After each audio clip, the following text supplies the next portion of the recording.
Your mind is a weapon, and you got to be able to use it and control it. Most people are out of control with their mind. They don't point it at something. They let the world point it, and they misfire all the time.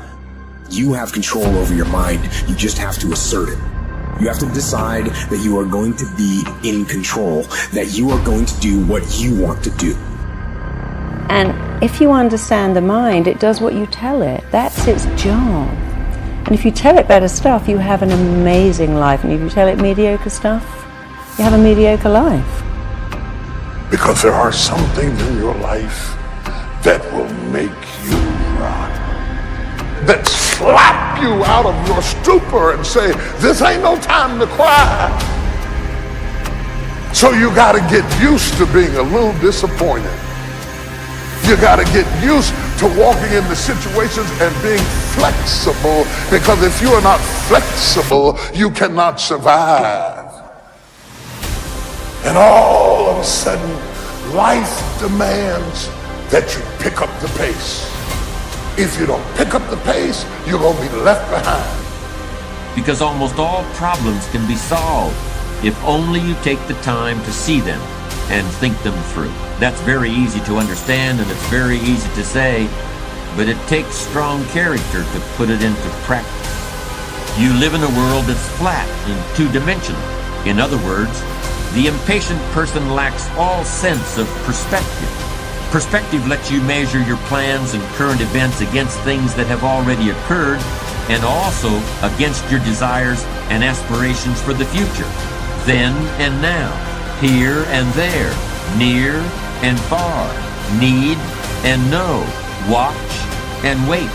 These are the dual optics that allow the patient man to see in stereo, where the nearsighted person sees only the present, or the dreamer sees only an imaginary future, and more likely than not, trips over his mistakes trying to get there.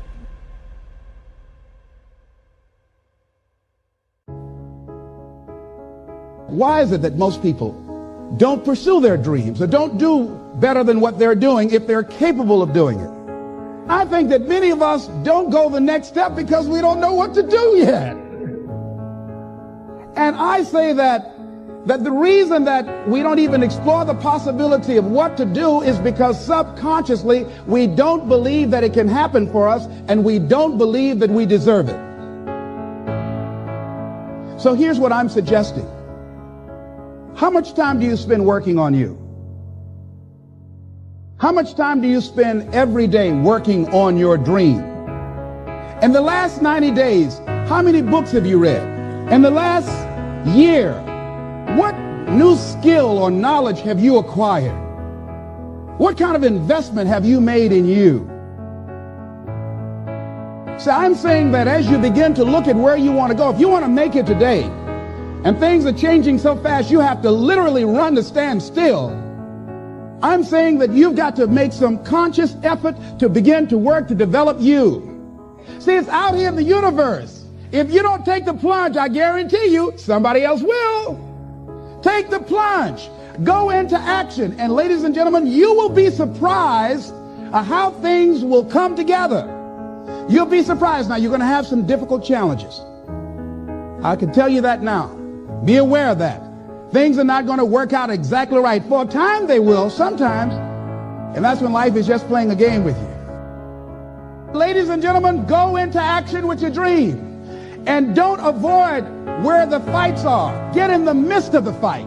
And get some hickeys on your head. Get knocked down so you can learn how to fight, so you can hold your position.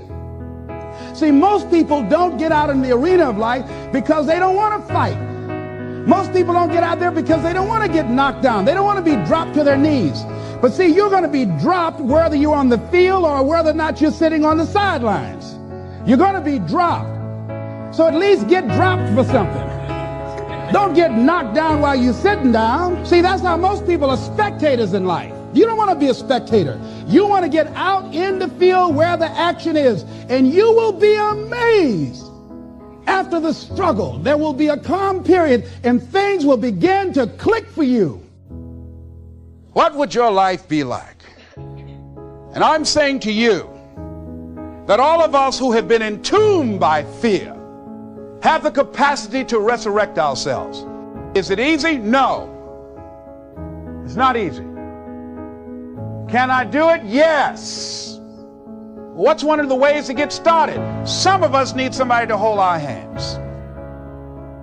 Sometimes we need somebody to help us out. Be willing to say, I don't know. Be willing to reach out. Be willing to get some assistance to take you to the next level. One great athlete, you never expect boxers to make profound statements.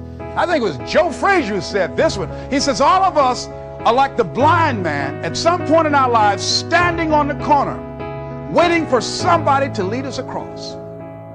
So all of us at some point in our lives need some help, need someone to reach out to us, to throw out the lifeline, to help us go across some treacherous waters that we couldn't navigate by ourselves. None of us do it by ourselves. All of us at some point in our lives. We need that kind of help.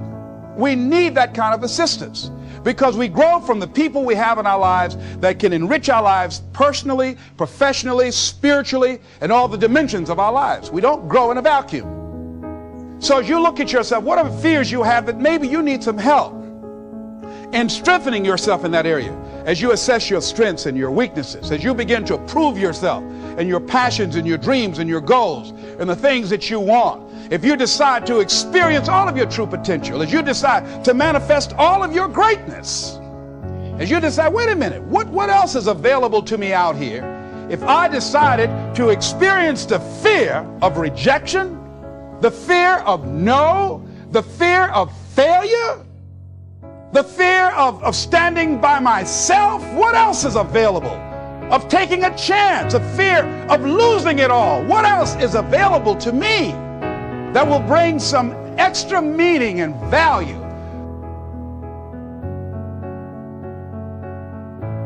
Receiving is not the problem. You don't have to work on receiving. It's automatic.